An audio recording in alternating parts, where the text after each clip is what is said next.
I've been hobbling all over the place today because I ran my triathlon yesterday. Humble brag. You just had to work that in there, didn't you? Couldn't wait a moment to do it. I did not the worst. Came in like in my age group, like which is from one age to another, like a 5-year span. Yeah. And really, it's like almost middle age at this point. Sure, Daniel. Whatever. I'm very young. I finished like 25 out of 27. I mean, not last is definitely not last. Pretty big deal. Yeah. In the total scheme of everybody running the triathlon, you came sufficiently not in last, right? I mean, if you want to say it like that, sure. I mean, you beat quite a few people is what I'm saying. Yeah, let's go with that. Quite a few. I finished 243rd out of 300.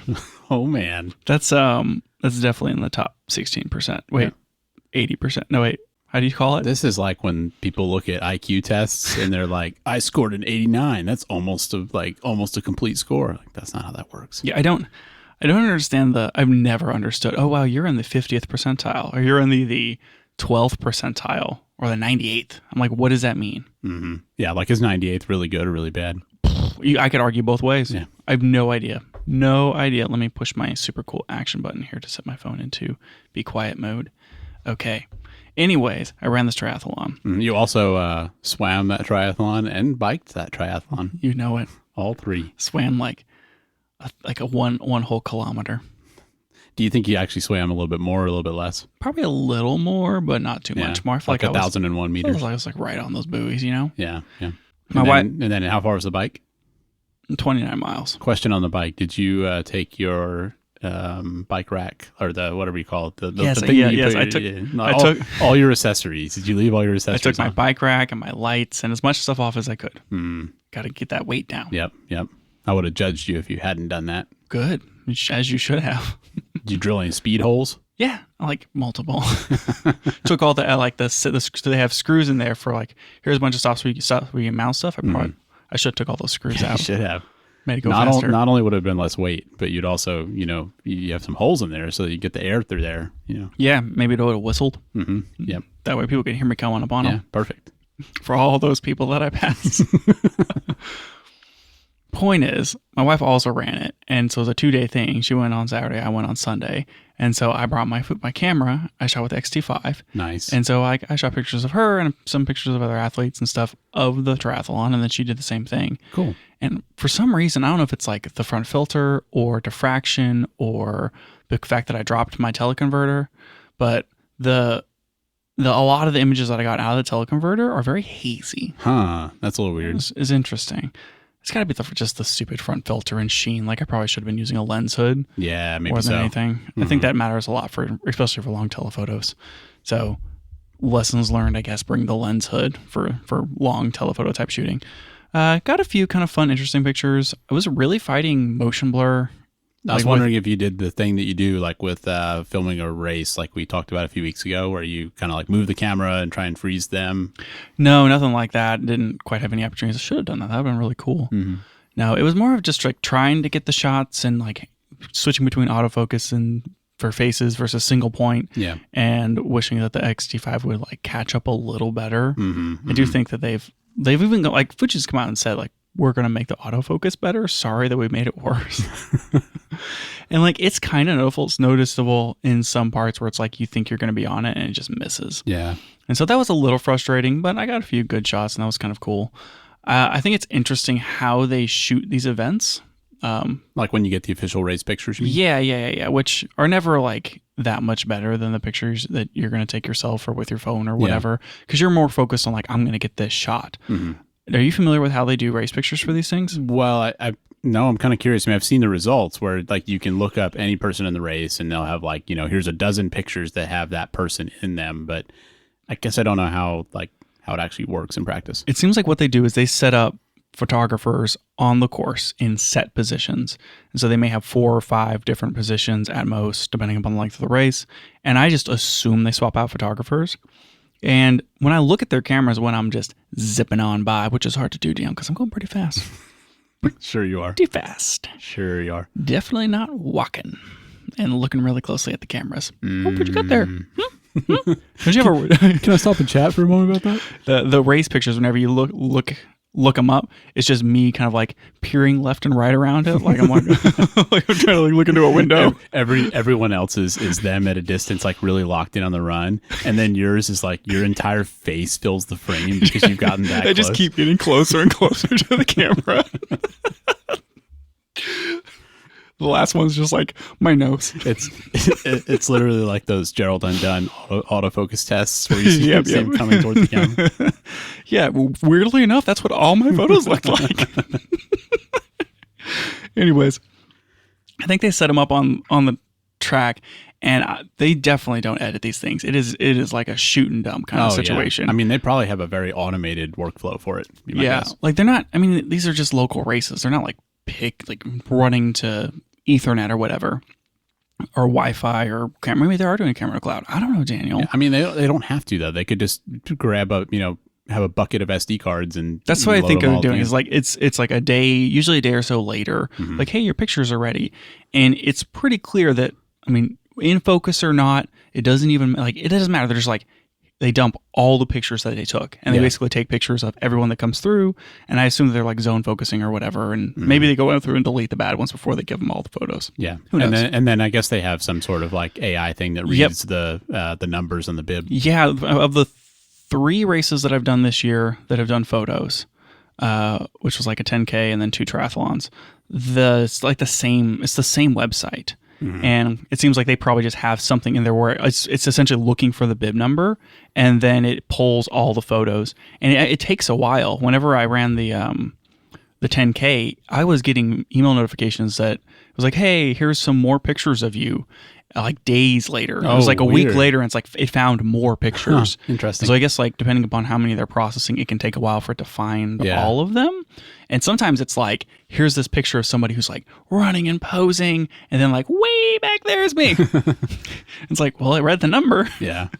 It just makes sense because there's like hundreds of people running these things. They, nobody's going through and manually like doing anything. So yeah, I mean, if it's the 10K they do down here, that's whatever 20,000 people or something crazy. Yep.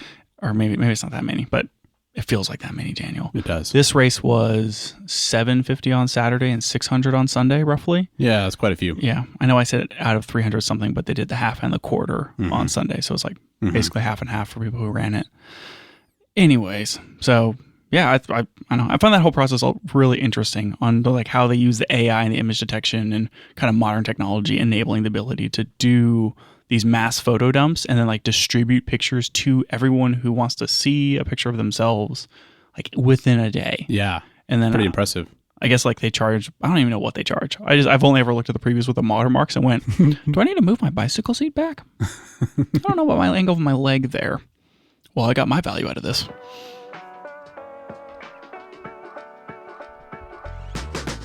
Welcome back to the Camera Gear Podcast. I'm Daniel. And I'm Lucas. And we're here today to talk about the gear, software, and techniques we use to shoot photos and video.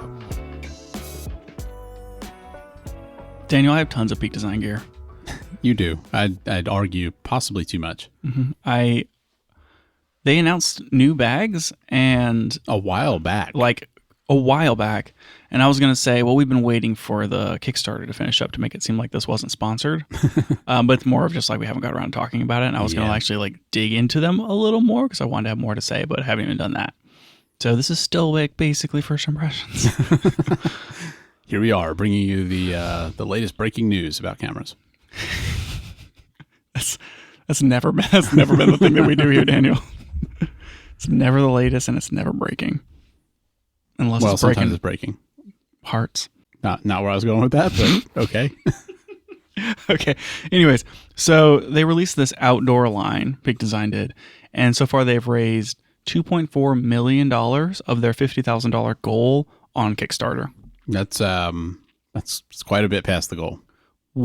Why do I get like Peak Design's not a huge company, and I get that you have to like ramp up manufacturing. Manufacturing is never easy, and there's a lot of like startup costs and having to sink $50,000 to start manufacturing to get like a line going before you have the sales to then back up the line to continue.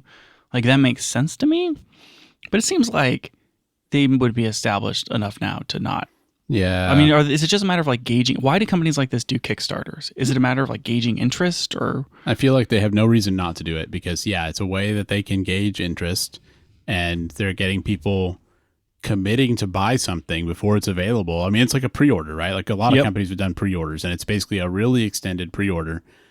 And I mean, sure, that definitely reduces their risk. It gives them startup capital to do it. There's no downside to them to do it, but it still kind of frustrates me that companies that are established do that sort of thing. Because I don't even know why, like when I think about it, but I guess it just bothers me because it feels like they're taking advantage of what it was intended for. So I guess I feel like Kickstarter is always meant to be, like this, a person with an idea that just doesn't have the funding to do it, and like that's why you get on Kickstarter to support stuff like that. And maybe it bothers me because it feels like, I mean, when you back a Kickstarter, you're not guaranteed to receive a product. Right. And I think that it kind of feels to me like these companies take advantage of people by doing that because the company's not taking on any risk. Right. And they're forcing the consumer to take on all of the risk by backing this thing that maybe they don't receive. And like you pay right up front and maybe you don't ever receive it because maybe they don't ship it. And so you lose all those consumer protections that you normally have, when you buy something in a store. And I don't know. It just feels kind of gross to me, I guess. Yeah.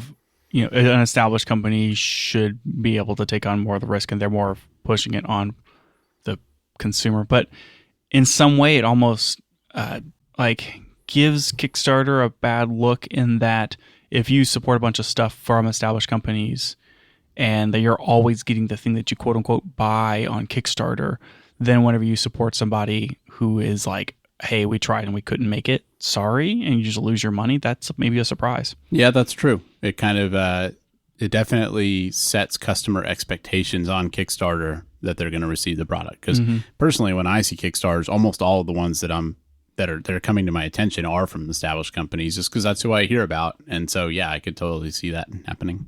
It's definitely interesting. So let's talk about what they announced. I'm looking at so if you take the amount of backers that they have and the amount of money that they've made, on average, that's like $336 a person. Yeah, that sounds like a Peak Design backpack to me. It sure does. You can actually just pledge them money and you don't have to get anything. You can just give them money. Oh, okay. Let me do that. Yeah. So perfect. If you're like really into Peak Design, but you don't need anything, you just want to give them money. Like I would just back this Kickstarter. Have you done that? Of course. I'm just like, take my money. No, I don't need anything. I'm just supporting you. Thank you for being there for me when I need you, Peak Design. Yep. Anyway, this is like their outdoor line, and it's like they're trying to merge their travel backpack with a backpacking backpack. So what does that entail? Like, is it support the weight better? Because like backpacking backpacks usually have like suspension systems and stuff, and they've got the big waist belt, and like they're kind of designed to let you carry a lot of weight for a long time without hurting your back. So is this kind of the same thing? So they're applying essentially all their Peak Designness to that sort of thing. From what I can tell, it has a internal frame to it in some way. So like it is more rigid in how you would expect a backpack to be. Okay. It's not any lighter. The bag is like 4 or 5 pounds. Like it's like the weight of the Peak Design travel backpack. It's like crazy heavy for this kind of thing. It's got really cool like strapping system that they've done, like classic Peak Design innovating on like, well, why wouldn't you just use the same clasp that everybody's used for the last decade? And they go, no. We got a better idea. Mm-hmm. So there's a little bit of that. Some of it seems kind of cool. Some of it seems kind of questionable. But it's like just a different version of the travel backpack, like built more for outdoors. It's pushing you into their cube system a little further. They've redesigned their cubes for this bag. So it's like, here's a slightly different camera cube and another slightly different camera cube. And maybe they're a little lighter, that sort of thing. And they'll fit this bag perfectly. I find it kind of interesting. I really love my travel backpack, but I don't know if this is what I would want at all for like an outdoor adventure backpack. If that makes sense. It makes me think, I haven't looked at the marketing material for it, but it makes me think that maybe the use case is like if you're a landscape photographer and if your goal is to climb to the top of a mountain and take photos, then maybe you're not going out in the woods for 3 weeks, but you want to be able to carry some camera gear. Maybe you want to carry some hiking supplies, and you're going to be going a long way, so you want it to be comfortable. Because I sure wouldn't want to carry that travel backpack like miles up a mountain. No, you wouldn't. But I could imagine a case where I'm like, I want to go up there, and I'm going to have a tripod and a camera and a couple of lenses because I'm going up there to take pictures. So maybe that's what it's for. Like, it has all the things that you would expect to have, where like it has a bladder pocket. It has the load, like, you know how on a backpack on the top shoulders, you can pull to like lift the bag itself, to like those load lift or whatever you call them. Mm-hmm. It has those. It's got a thicker waist belt. The travel backpack waist belt's a joke. Yeah. And like, anyways, so like it's like all the things that you would expect out of backpacking, places to strap like a sleeping bag or a mat and that sort of stuff. So like, I still feel like if my goal was to go backpacking, if that was my primary purpose for the trip, I think I would pick a normal backpacking backpack. Right. I think I would still do it even if it was for a photo trip, and I would just put some sort of like snoop or camera cube or something in there. Yeah, because I don't know. I like what Peak Design makes, so I assume this is going to be an amazing backpack. But if you're cross-shopping this against like actual backpacking backpacks, there's going to be things that are better and lighter, probably.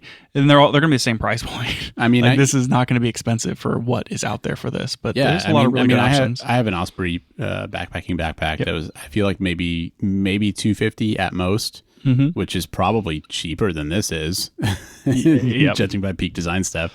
And I don't know. I mean, it's a really well-made backpack. Osprey's been making gear like that for years. It's just like I have a hard time picturing Peak Design making something that's better for that use case than the established brand. Yeah, that makes sense. Okay, so what I'm more interested in here, and to like close that cap that out, they have like a 45 and a 35 liter, so essentially like it's about right. Outdoor version of their travel version. They're also releasing new slings, and they have like a 2 liter and a 7 liter. And I have the 10 liter sling. Is that right? Or do I have a 7 liter sling? How big is my current sling? I don't know. Point is, how many rolls of toilet paper does it hold? You've never done that test because you haven't made a YouTube video reviewing it. I mean, this is my pensive face. I don't know if you can tell. No, I just see you moving your eyes around. Because I'm being pensive, Daniel. Mm-hmm. I think that I could fit 3 rolls of toilet paper in there. That's not very many. It's a dimensional thing. Gotta be the 7 liter. Anyways, these new slings seem pretty cool. Really? What's better about them? They seem to bridge the gap between like shoulder bag and fanny pack. How do they do that? By the way that the strap is. It's different, and it's got like a buckle, so you can like unbuckle it and buckle it. It's thicker. It's not like those weak straps that they got on the 7 liter now. I don't know. You think you're interested in getting one of those? Maybe. I mean, I'm always interested in another bag. Yep. I could wear it around my waist like a fanny pack. Oh, there you go. Which I guess is kind of the idea, is that you can wear the backpack and then slap this puppy around your waist if you really needed to. But then whenever you get rid of the backpack, you can stop being a joker and wear it like a sling, like a normal person. Ah, I see. I mean, it gives you a little bit of options. Yeah. Does the sling have built-in like camera organization, or it doesn't use cubes, right? Yeah, generally the sling has like Velcro, and then it has like these origami divider things. Like their smaller everyday backpack. Right.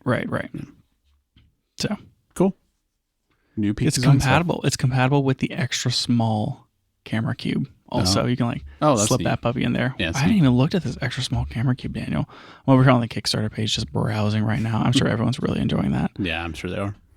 They've already backed it.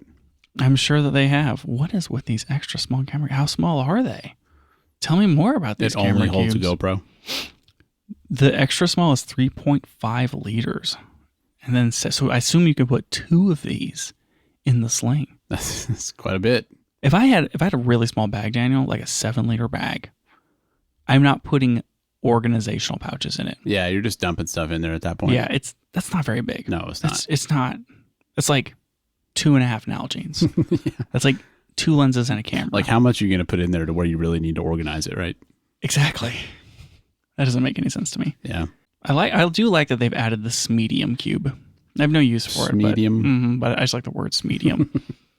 I don't remember which one I have. I have that same Peak Design travel backpack that you do, And I think maybe I have a medium camera cube in mine, something like that. Yeah, but you have the new one where they fix the thing about the edges that kind of lip over, where you can't like put lenses in the corners because the whole dimension of the cube isn't like fully open. If that makes sense. Yeah. But it's kind of like if you took a rectangle and then you curved all the corners like a modern phone from 2024, and like you have these little extra, corners around it. Yeah, it's like the difference between lifting the toilet seat and not. Let's go with that. Yep. There's some imagery for you. Perfect. Anyways, I like this. I don't know how I feel about the colors. They, instead of going with their classic like black, green, and black, it's like burgundy and white and black. They're trying to do the outdoorsy thing. Yeah, but who wants a white bag for outdoorsy? I mean, I'm looking at this picture. It's going to get so gross. And this person's got a headlamp on. They got the 25-liter backpack outdoor. And it's like ready to go. Peak Design tripods in one side, something else is in the other. They're standing in a field of grass and surrounded by trees with this white backpack. And I'm like, don't set that thing down. The second you set it down, it's going to be a green backpack. Yeah. That's bad choice there. No good. Okay, moving on. Actually, did we come to a conclusion on this? I don't know. I mean, I'm just not that interested in it, I guess. I feel like the travel backpack is probably a better choice for travel or for taking to a shoot or whatever. And if I'm backpacking, I think I'd rather have an actual backpacking backpack. I can't imagine Peak Design really reinventing anything in a way that I'd really care much about for that. Yeah, I think I can get behind that. I think that whenever you're backpacking, you're not like using the cubes. I mean, when I'm backpacking, I'm like, where's my compression sack so I can like really, get everything in there. Yeah. And like, you're really shoving stuff in. Like you don't generally have tons of extra space to play with. Yeah, you're optimizing for space and weight, and cubes just take up extra space. Cubes are great, but they better be thin, like taking up no extra space. And all of Peak Design's cubes traditionally take up too much space. They added some mesh ones with this, which cool, but I don't know. It seems like that's going to take up too much extra space. And then the whole, like just the backpack is 4 pounds, which is really heavy for this kind of thing. So I guess I'm like, maybe you missed the mark, but this is really cool. I'm probably going to sell $2.5 million worth of them. They're going to sell well because people like Peak Design stuff, and somebody who doesn't backpack regularly and just like, oh, I'm going on a trip. Let me see what my favorite, gear company has for this. Like that's kind of the market, I think. Mm-hmm. But you are excited about those slings. I mean, I feel like, so like I have my 7-liter sling. Like I used that this weekend, and I really like that sling because I could fit I guess a 50 to 140, a lens, a camera, and a teleconverter in there, or I can fit my 17 to 70 and a camera and the 50 to 140. Like I can fit a whole 2-lens kit, or if I'm using primes, I can put like 4 primes and the camera in there. It's like it fits a lot of camera gear, but it's not very wide. And so if I put my tablet in the back of it, it like encroaches on the space. And if I need to put anything else in there, it's kind of a problem. And I don't like, I love-hate it. And so sometimes I'll like just switch. I've been switching back more often to my Timbuktu bag, which is, I have a little one. I have a big one and a little one. It's like the extra small or something. I forget how big it is. It's like 10, 13 liters, something like that. And I have a little Snoop, and I've been putting things in the Snoop so I can have like the little extra space and it's a little wider. And I feel like what that means to me is like, because I'm between these 2 slings, I'm really actually in the market for a 3rd sling. Yeah. Next time you'll get it right. I'm also in the market for another camera backpack. I have that Brevette, and I just don't love it. Yeah. And so I don't have as Peak Design would put it, a medium camera backpack, something in that 20 to 25 liter range. Yeah. They make a backpack for that. Make that everyday backpack. They sure do. They sure do, Daniel. But maybe I want something else. Maybe I want that Moment backpack. Maybe. I don't know. I have the 25 liter nomadic backpack, right? And I would say I use that as much or more than the travel backpack when it comes to just camera stuff, because a lot of times I need to take a camera and a couple of lenses, and it's a good size for that. Sometimes I need to take like a laptop and a camera and a lens and like a few extra things that's not like travel backpack worthy, but more than sling worthy. Yeah. And now I'm like stuck in the middle because I kind of just want to get rid of the Brevette because it doesn't work for me. Mm-hmm. And so I'm like, most of the time I just using my Timbuktu bag, and that bag's still perfect and awesome. Yep. Like, apart from the fact that like it's starting to fall apart, the outer layer is ripping up. And Yeah, yours isn't made out of canvas. I have a canvas Timbuktu, and mine's yeah, that one will held hold up a lot better. I mean, I've had this thing for like almost 10 years, and you use it a lot. I use it every day. Yeah. So, anyways, whatever. Let's get on to something a little more exciting, Daniel, which is a listener question. Is anything more exciting to you than backpacks? You're right. Let's move on to something less exciting, Daniel. A listener question. What do you got? Okay, I'm just going to read this straight up. And I wanted to do a little more prep work for this topic, but instead I'm just going to like spring it on you, and then you're going to have to deal with it.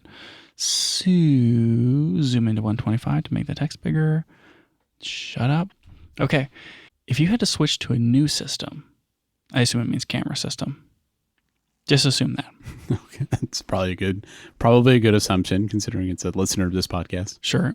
With a snap of your fingers, because you have magic fingers, Daniel. You had everything you're currently using, but in the new system, which system would you choose? Now, in this conversation here, Daniel, I want you to keep in mind lenses. So, like, if you had to switch off a Fuji, because we already know you've already switched to Lumix, like, we already know the answer.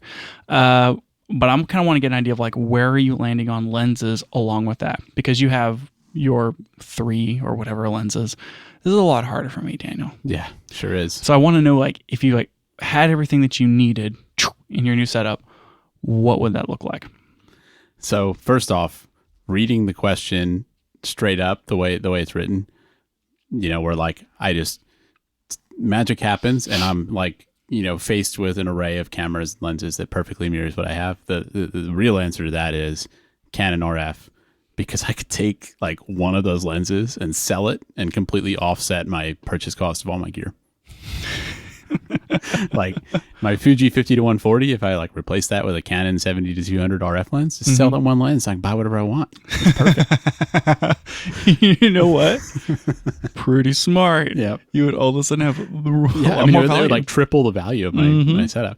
But no, I mean, the answer for me is obviously L mount.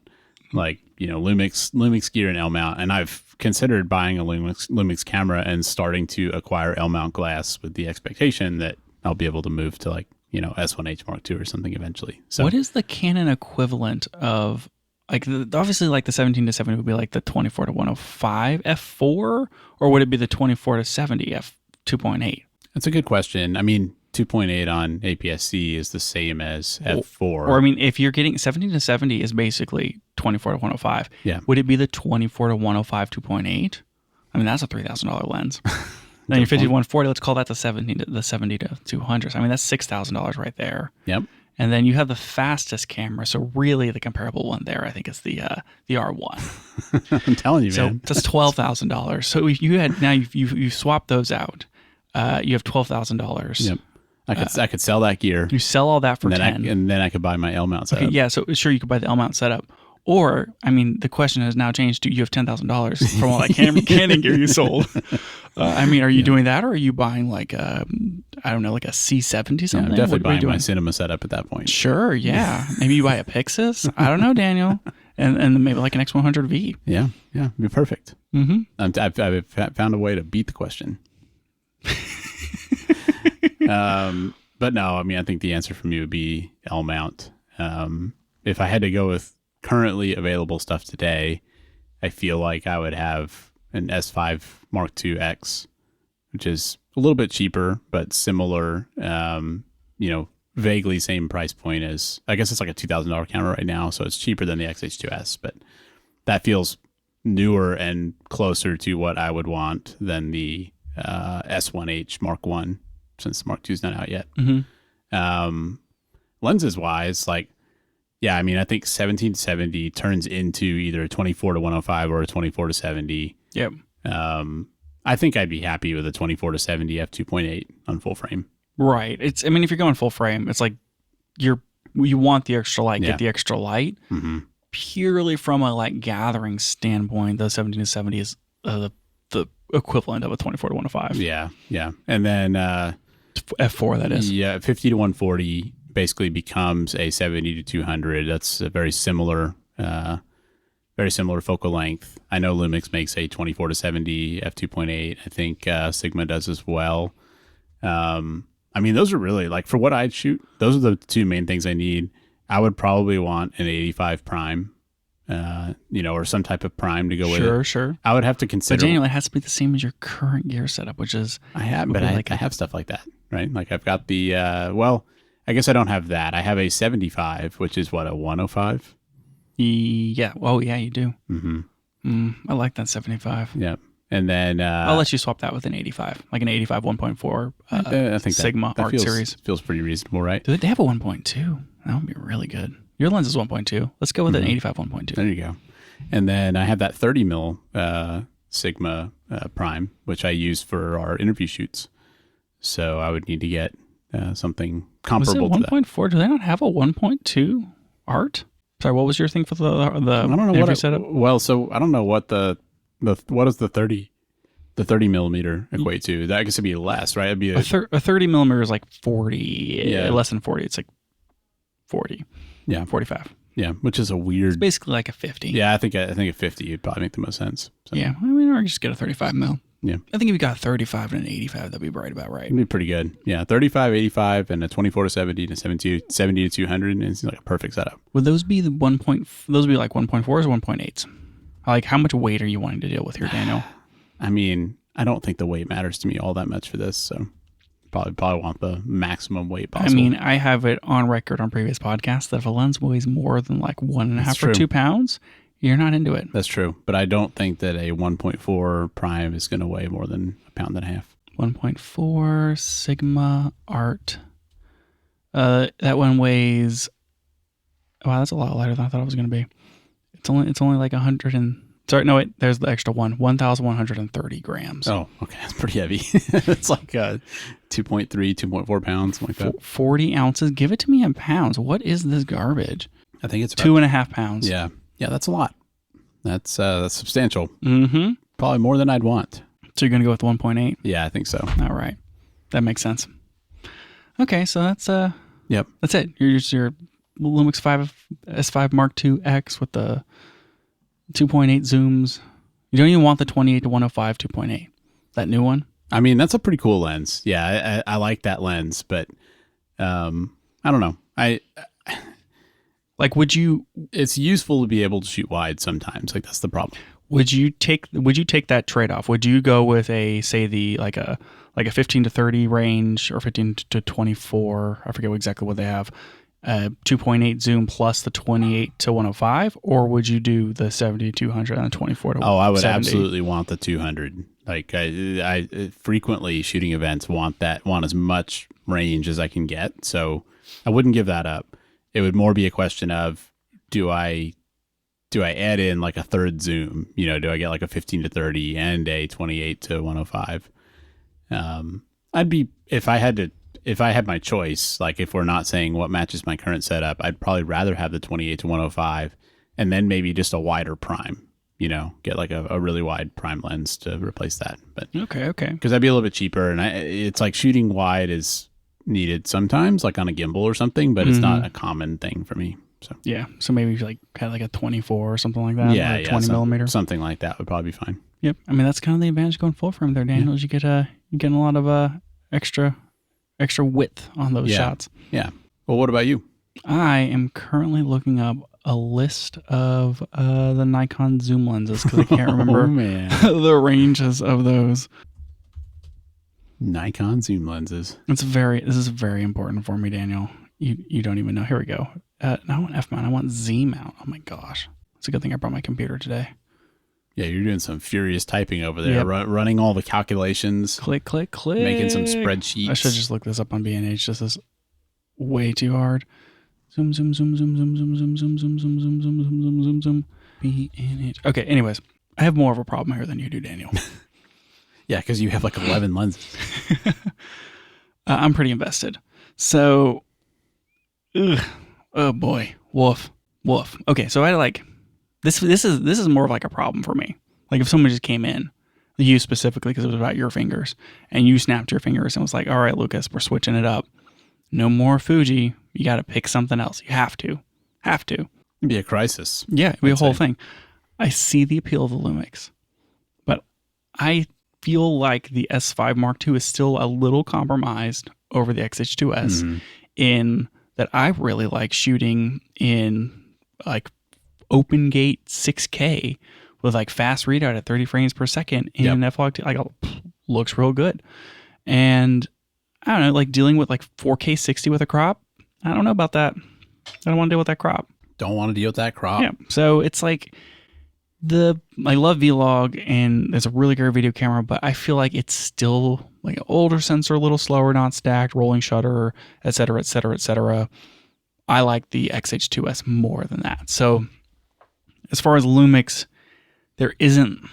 I don't feel like there is like an equivalent / upgrade from where I am to the Lumix system. Sure. So I think Lumix isn't for me in this specific situation. In different hypothetical situations, Lumix is definitely for me. In this one, no.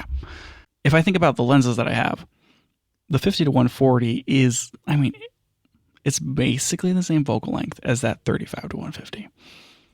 But that Tamron lens, that f2 to 2.8, 35 to 150, is an E mount only. So does that mean you're switching to Sony? I mean, like, would you? New listener question from me, who is also a listener to this podcast. Would you switch to the Sony system solely for that one lens? Yeah, we'll answer that. And next time we do listener questions, go ahead and email that one in, Daniel. I feel like we're going to answer that right here, right now. So this 35 to 150, I mean, it seems pretty appealing. That lens is heavy. I'm not scared of heavy lenses, unlike some people on this podcast. But it's heavy. And if I wanted that, like, if that's a direct equivalent to my 50 to 140, slightly wider range, better in some ways, maybe they should bring it to X mount. I don't know. XF mount. That means I would have to buy a Sony. And if I bought a Sony, like, what's the equivalent of my camera in a Sony? And I feel like it's, oh, geez. That is actually kind of hard because they don't really have anything that's perfectly equivalent. I want to say it's like an A7S III. Kind because it's like their photo version. They both have S in the name. But the A7S III is still pretty low megapixel. It's low megapixels, right? You can't shoot 6K. Mm-hmm. It's like a fast readout. It's got really good dynamic range. It's kind of a different animal. Maybe I don't think it's the A7 IV, even though Mark III. I mean, that's where we're getting, Daniel. You just hold on to your britches. Honestly, like the A1 with its stack sensor and its age is probably the closest comparison. Yeah. And then, or maybe like the A9 Mark III is, I mean, maybe that's a little crazy. Yeah. That's maybe a little bit better than the XH2S. Mm-hmm. So maybe I'm ending up with an A1 so I can shoot with this 35 to 150. Maybe. But it's hard to picture you as a Sony, bro. I don't know if I want a Sony, Daniel. I don't know if I want a Sony. Maybe I go Nikon. I mean, like, well, okay, well, it's like the closest thing. I feel like the R5 Mark II is pretty stinking close. That is not a Nikon. No, it's not. Well, it's pretty close. It's pretty close as far as like camera to camera. You know, maybe one costs twice as much, but I mean, no one said that price was part of the situation here. I feel like the XH2S is maybe better than an R5 Mark I. Doesn't overheat all the time. I mean, it's 45 megapixels or 40 megapixels or whatever. Yeah. If there was like a partially stacked version of the R6 Mark II, are they onto the 2 yet? Yeah, they are on the 2. Mm-hmm. The R6 Mark II is 4K 60 uncropped. It's not stacked, but it is pretty fast. That's probably the closest equivalent for Canon as far as coming from the XH2S, though it doesn't have C-Log 2, and I would really need C-Log 2. Like, I would need it very, very badly. Then there's Nikon, which obviously the Z8 is beautiful. The Z6 Mark III, though, that one has the partially stacked, though it's worse on dynamic range. We have 14-bit readout on the XH2S, so you gotta get more dynamic range there. So it's not exactly 1-to-1. So I feel like the Z6 Mark III is out. The Z8 is on the table. And because I gotta pick the camera first, Daniel. I can't. I feel like the deciding which camera is equivalent gets a little challenging because, as we discussed a few weeks ago, the XH2S is sort of the top of the line APS-C camera. I mean, if you're gonna say it like that, Right. I should pick the top of the line full frame camera. No, that's what I'm saying. Like, do you do it that way, or do you do it on like what is the closest one on features or price or whatever? That's where it gets hard. To me, it's what are the features that I use that I want out of that camera, and that is really flexible log footage that I can color grade the crap out of. I want open gate. I want uncropped 4K 60, and I want really high, like good megabit output. And it's like basically and like decent colors. Yeah. And so, and I think that the A1, the Canon R5 Mark II, and the Z8 probably all meet that's kind those of what criteria. That's what I was thinking. A camera in that range is I mean, even though those are all more expensive than the XH2S, like I think the XH2S is punching above its weight on price and kind of meets those cameras. And I mean, those cameras are better in some ways too, but I think those are pretty good comparisons. For sure. And so I think like while I think it would be super slick on one of those new Canons, because like the whole eyeball face thing, awesome. Pretty cool. Yeah. And we haven't even talked about the fact that I have an XT5, Daniel. I get 2 cameras in this whole situation.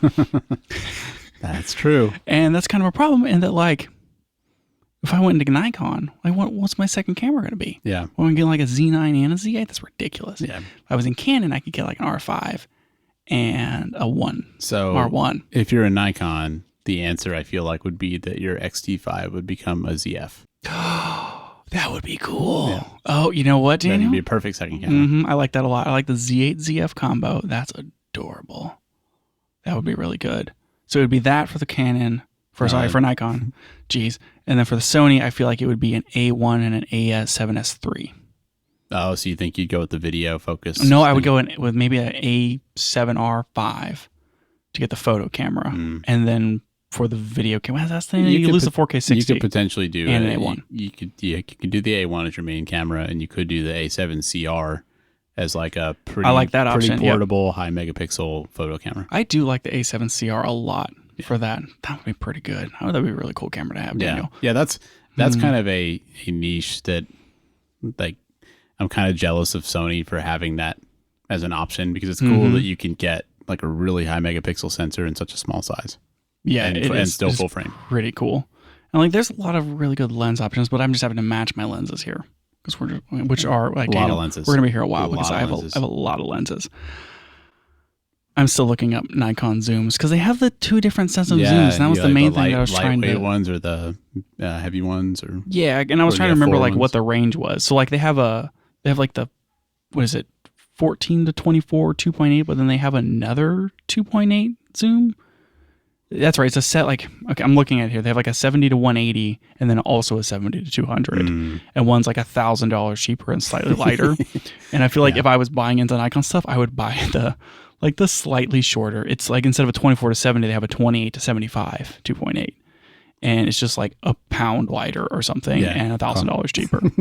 Yeah, the price is probably the main factor there. So, and that was kind of what I was going to postulate whenever I was like, maybe I just get 2 Z8s. Though I like the ZFC option. Boy, Daniel, I really should have thought about this beforehand. Yeah. This is really tough. Yeah. So I know what my Sony option is. I know what my Nikon option is. I feel like there isn't as good for the Canon, because like both Nikon and Sony have kind of like a fun little high megapixel-ish. Well, one's high megapixel, one's not. But like a fun little photo camera to go with my super cool video camera. Yeah, Canon doesn't really have anything like that, because I mean, when you get to their cheaper, smaller cameras, they're not really smaller. Like, I mean, the R7 and R8 are in the right price range, but they're just, it doesn't feel like it's any more portable. It would just be like a worse version of your main camera. Okay, so Canon is out for that reason.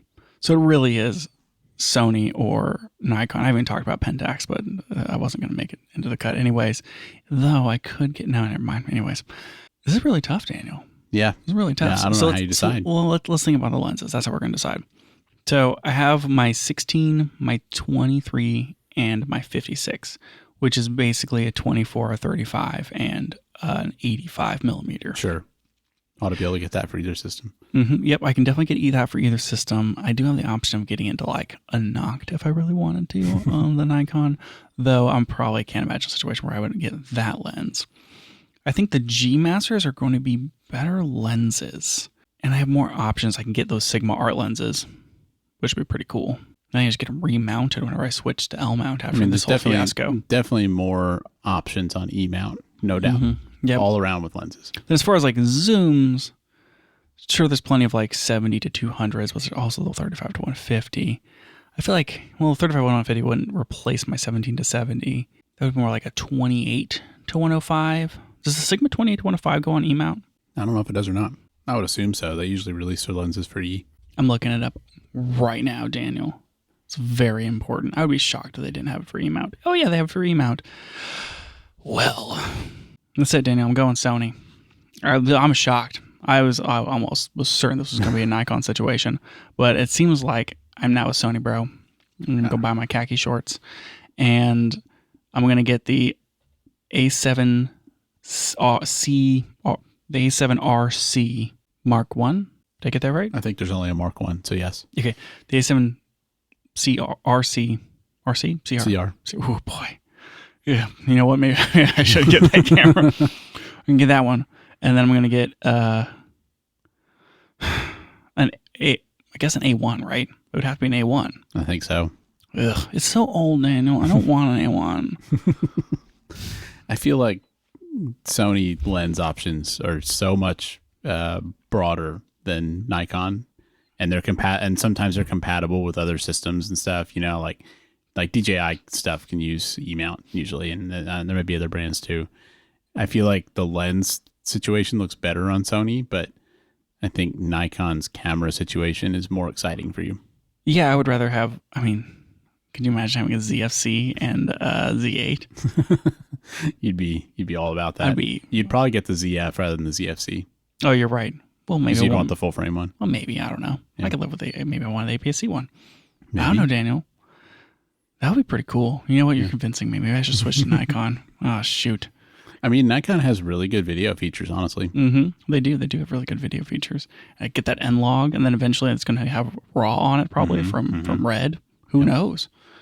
But then I have to get like the Nikon lenses. Yeah. Which is fine, but that means I'm just going to end up with their 24 to 70 and their 70 to 200. And then I don't even know if I'm not as familiar with the Nikon primes right now. I know that you can get like a 24, a 85, and a 35, but I'm sure you can. It's very common size. I don't know. I don't even know if they have I don't think they have like a 35 1.4. I think it's like a 1.8 or whatever. And I don't know. Yeah, you're not going to get as many options as you will on Sony. The lenses aren't exciting for me. Whereas if I switch to the Sony, my 17 to 70 would be I would swap it out with the Sigma 28 to 105 2.8. And then I would need a portable lens though. That's what I love about I can grab my X-T5 and like tiny little lenses, like the 18 to 55, which is like a little bit of lens, and I can go places with it. This 28 to 105 is not going to fit on my A7 CR. What about the 35 to 150? I mean, that would be pretty good. I mean, I would pair that with this one, right? Well, no, I wouldn't, because this one already goes to 105. I would want the 35 to 150, but it's too much of an overlap in range now, Daniel. Yeah, kind of like the 18 to 50 and the 17 to 70 that you have. I do have both of those. You know what, Daniel? You're right. Well, one of them is my portable lens. I would get the 20 to 40, 20 millimeter to 40 millimeter lens to go on my A7 RCR. Yeah, that one. And then I would get this 28 to 105. And then I would, for my wide angle, I would get a 20 millimeter prime. And then I would get, that would replace my 16. I'm going to go a little wider. And then I would go with like a 35 or 40 millimeter prime. The 40 millimeter Sigma prime is just like a DSLR cake, like slap on the back. So that was not a really good lens. So I'm going to go with 35, maybe like a G Master, and like an 85, and then a 70 to 200. And that would be my lens breakout for Sony. It's a lot of lenses. I mean, it's just 101, Daniel. I think I've accounted for all my lenses. No, I didn't account for the macro. I'm sure they make one of those. Yeah, they'll make like a 100 millimeter macro or whatever. Yep. Anyway. But then, like, I mean, the Nikon version is just boring. Like, I can't even think of the variety of Nikon lenses that I would have. They don't really have like small versions of their lenses that would go on the ZF. They do have like the lighter weight stuff that you were just talking about. It's maybe not that much smaller though. Yeah, but like that 20 to 40 millimeter like Sony lens is just like a little lens. Yeah, it's like a tiny little guy.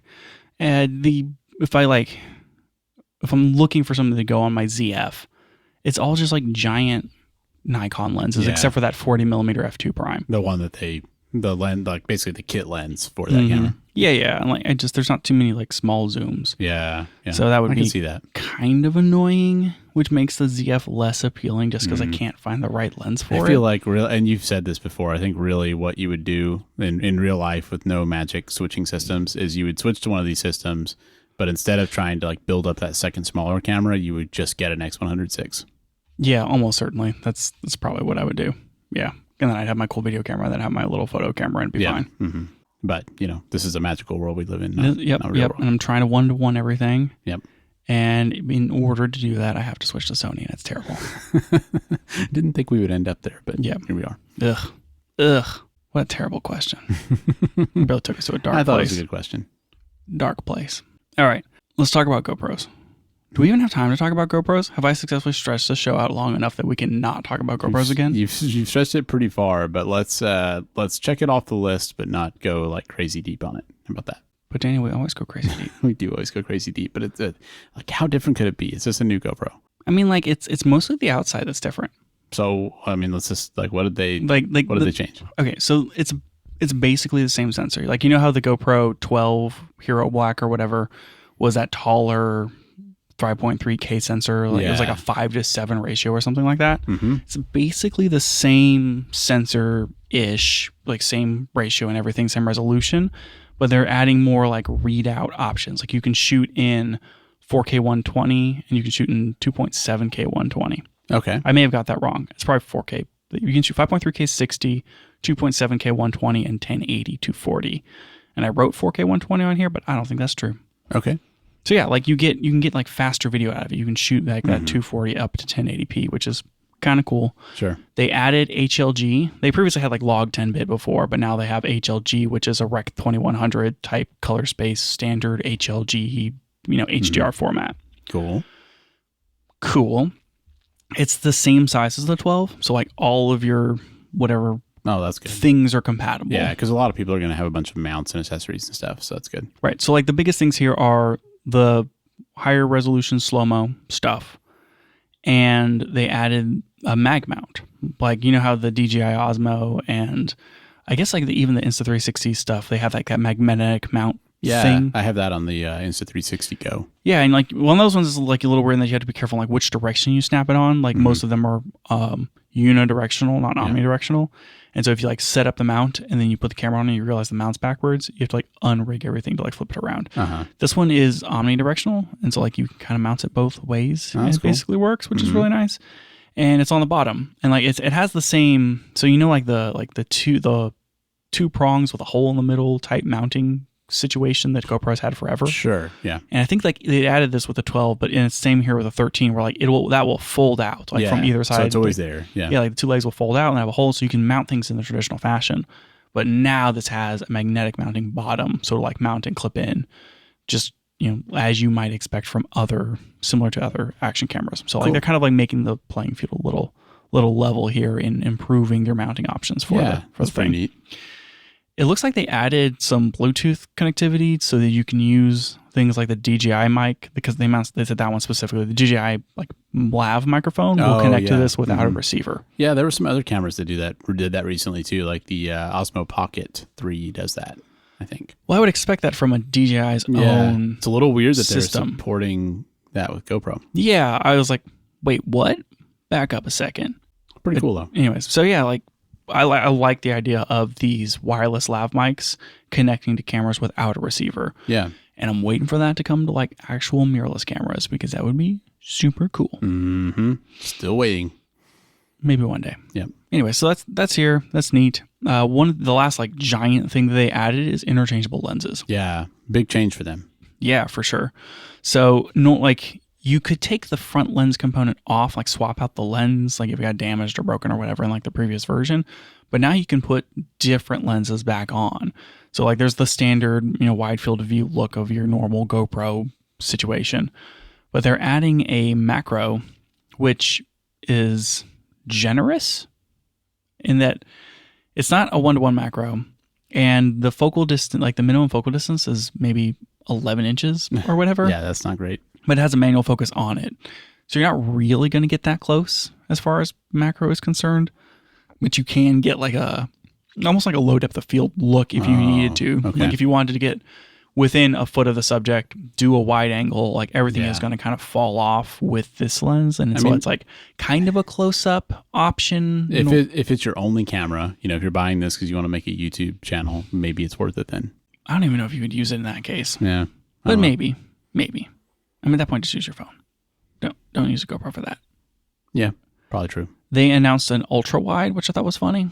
Yeah, as if the GoPro isn't that already. It's like, isn't the GoPro already pretty wide? Well, this is even wider. They announced and have not shipped an anamorphic. They announced and said this is going to come later.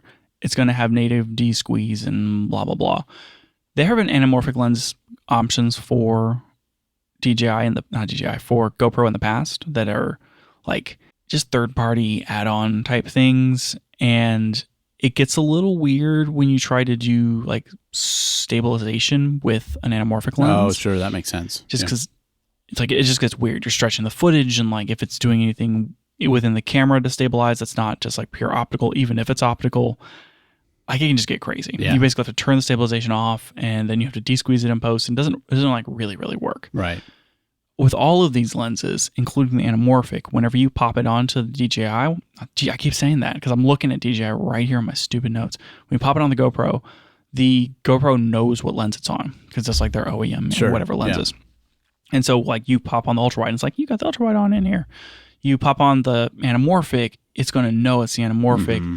They said that they're going to enable the ability to do hyper stabilization, which is like their whatever stabilization with super smooth, but with the anamorphic. So like you're getting stabilized anamorphic through the digital processing. That's neat. And it will natively de-squeeze it. And it's going to be 29:9 for the aspect ratio. 29:9 or 21:9? 21:9, which is 2.35:1. Yeah. It's basically scope. Mm-hmm. So like you'll get scope, you'll get stabilization, and it'll de-squeeze it in camera. That's kind of neat to have that in a GoPro. Yeah, for sure. That's a cool feature. But also like it hasn't shipped. Mm-hmm. And it's going to ship quote unquote next year. Yeah, so we'll see. Yeah, so on the GoPro Hero 14, we'll finally have that anamorphic lens. Indeed. Yeah, a few other things that they did. They like bumped the battery capacity in this thing. Mm-hmm.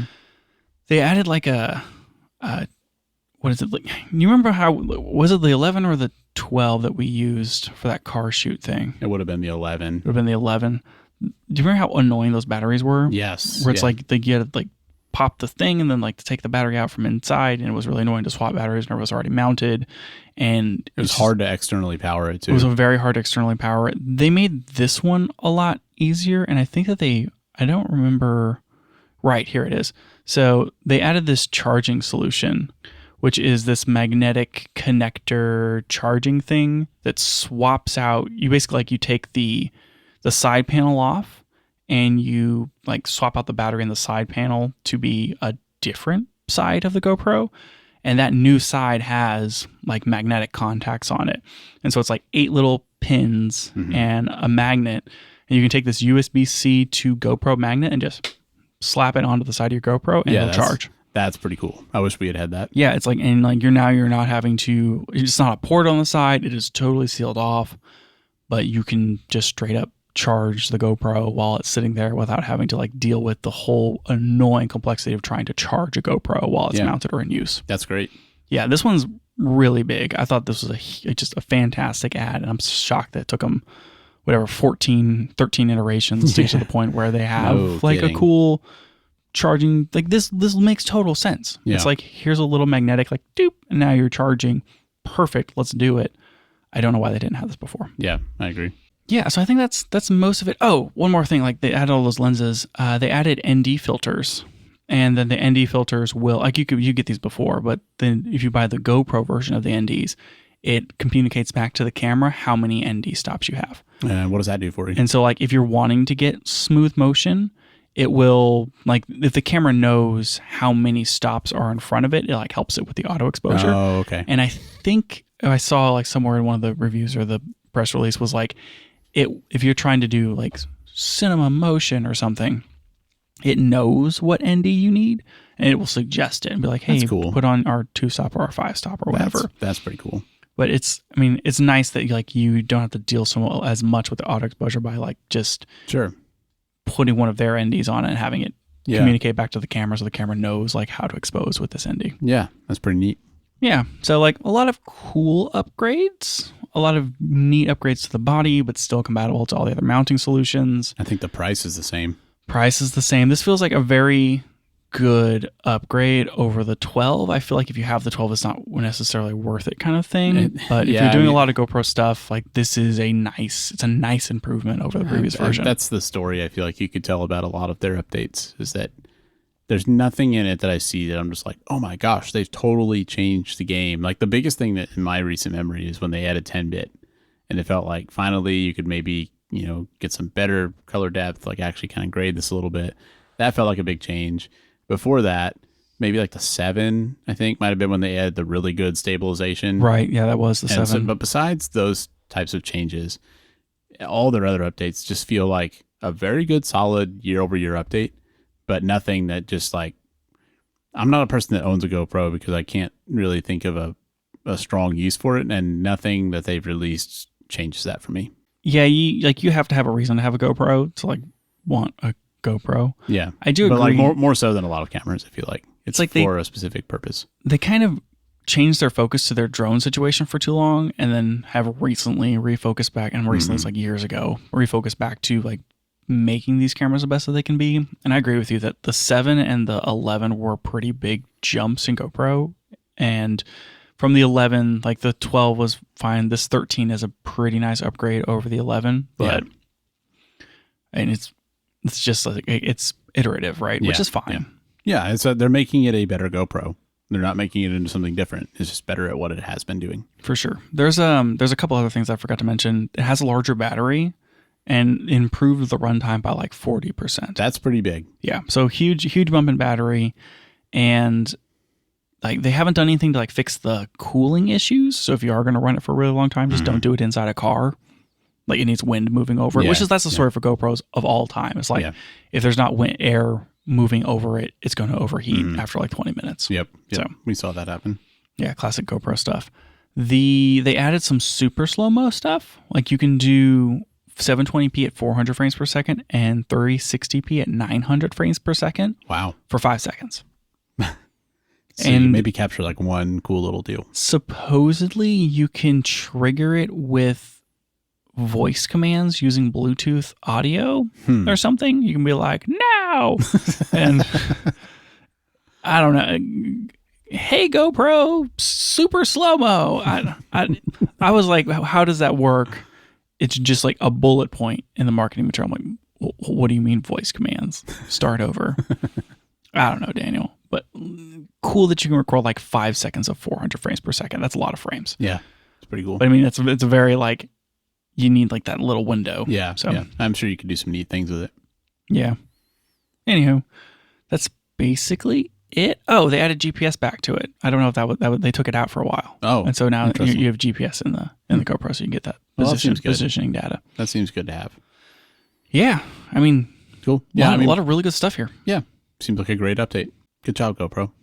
As always happens, though, DJI released their new Osmo like right after it, and it's like, how do you not compare these two? I mean, you have to. Like, there's a reason they release them like back to back. Do you not want a GoPro, Daniel? Are you not like super interested in the GoPro concept? It's. I mean, I feel the same way about all these action cameras, where I think they're really cool, and we've used them some on shoots, and sometimes I think it'd be nice to have as an extra fixed camera angle, but just in reality, it's like I don't feel like there's enough reason for me to own one to justify getting one. I was supposed to borrow your Insta360 for my triathlon. Yeah, you forgot to get that. Yep. It's a shame. I don't know how I was going to use it. I would probably like put it at transition 1 and grab it on the bike, maybe, and then shoot some stuff on the bike in the run. Yeah, but like, is that really worth it? I don't know. I don't know. I feel like I would drop it. Like, I feel like I would magnetize it to my shirt or something, and it wouldn't survive. Yeah, and same with a GoPro, right? Like, because you could get a GoPro for all this, all these sports you do now, but like, what would you really get the use out of it? I don't know. I have considered that I need a GoPro as a body cam, or like like you have dash cams for your car. I feel like I need one of those for my bike. That's a GoPro. That makes a lot more sense than a body cam. So I'm wondering, like, what altercations are you getting into, where you need all that Well, stuff. I'm gonna recorded? mount it on I'm gonna mount it on my helmet or like on my body instead of on my bike. Sure. Yeah. I mean, I think it makes sense if you feel like that's what you want to use it for. But like, if you're doing it to film to look back at later, I just don't think that most people really like. Are you ever really going to go back and watch that? You know. So for this situation that I have now for my GoPro, like I could go. They have the cheaper one. They have the GoPro Hero, Yeah. not just like the black, Mhm. and that's like the super tiny $200 one. They It's added, smaller. It has a built-in battery. yeah, Yep. yep, still built-in battery. It has replaceable lenses now. It's just a little guy. I feel like that's probably a better option. But Daniel, do I do GoPro on the front and the back of my helmet, or do I do like one on the front and then put like a battery on the back to balance it out? Do I put a battery on top of my helmet and then GoPro on the front and the back? Like, what do I do? Sounds extreme to me. I don't know about that. But where would you mount the GoPro? I mean, I guess you're right. I could put it on the tail. I could put it like right on the back. I guess having it on the helmet makes the most sense because it's gonna point where you're looking. So maybe that's useful in some way. I mean, my first thought would be to put it on the handlebars facing forward, but Makes sense. but I think on the helmet is gonna probably have a little bit less vibration. That's probably why I need the ultra wide, right? Yeah. But it's got the hyper smooth. Yeah, I guess that probably will smooth it out enough. But then I don't want to like take it off my bike whenever I park somewhere. Mm-hmm. What you should do is just get the Insta360 One X, like the one that's actually a 360 camera, and then just stick that on the top of your helmet. That's genius, Daniel. And That's you like a get full really coverage. super good idea. Yeah. Yeah. All right. So now I'm in the market for a backpack and a GoPro. But I feel like I could also be considering this Osmo Action 5, which came out like 2 days later. Yeah, of course. Ridiculous. I feel like the Osmo Action 5, like that whole line, GoPro versus Osmo Action, the story has always been, in my mind, the Osmo Action doesn't have quite as good video quality except at night. And then at night, it seems like they utterly dominate GoPro. They added a new night feature called Super Night Mode, which is better than regular night mode in that it does even more grain smoothing and it pulls down the blacks so it doesn't like the GoPro kind of like lifts the blacks up a little bit, tries to expose. This one looks like a little more neutral and a little more noise smoothed or whatever. Mm-hmm. It's like the same size sensor, 40 megapixels. That's pretty Or good. whatever. Anyways, Super Night Mode. The night video does look better than the GoPro. Like if you compare the 13 and the Osmo Action 5, the Osmo Action 5 just straight up has better low light video. Yeah. I think that's been the case for the last few versions. Yeah, even if you're not using like the Super Night Mode. Like, that's the Super Night Mode just like makes it even better or whatever. Otherwise, it's just like the exact same comparison. In some situations, like you're probably just going to get better color information out of the GoPro because you can shoot in 10-bit log and you can do more with it. Now you can shoot in HDR. The Osmo has still like they have good stabilization and like you have a brighter front and back screen and like it's like which system are you kind of like investing into? They're both going to overheat in the same way. One has the taller like 5.7K. One can shoot like has the 4K and like 4x3. You can shoot 4K 120. I mean, it's just there's nothing new to talk about as far as like Osmo versus DJI here. It's just like Osmo versus DJI. GoPro versus Osmo. Yeah. Like nothing new here. The GoPro came out with their one. Osmo came out with theirs within 2 days. It's like, here you go. Yeah. I don't know. I mean, I'm sure if we were in the market for these cameras, we'd be able to debate a long time about which one's better, but they're both, it's like they're action cameras. They're for action camera things. And it's like, seem good. If you need the front display and you need the low light, maybe, and you have all the mounting stuff, like maybe the Osmo's better. Mm-hmm. It's going to kind of, they both will integrate with the DJI mics. So like, cool. If you need the new lens options, you want the sweet magnetic chargy thing, like maybe the GoPro's the better buy here.